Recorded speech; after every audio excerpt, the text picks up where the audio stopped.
Hey there everyone, in this video I'm going to show you how to find your memories in Snapchat from all around across the world. So all you need to do is open up Snapchat as usual and then go to your menu on the top left, basically your account, and scroll down to your Snapmap. So open up your Snapmap,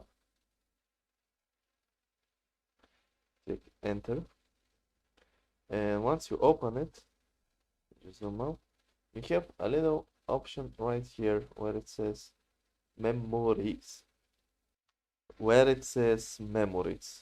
So here just click on this little yellow icon and it will remove everything else and just leave all your memories. Currently I don't have any because on this account I haven't tried, but they will just pop out like here, anywhere that you've been, and you save the memory from there and you had your location enabled. Snapchat will show you all the memories from across the world. And that's pretty much it. So hope this helped. If it did, leave a like and subscribe, and see you next time.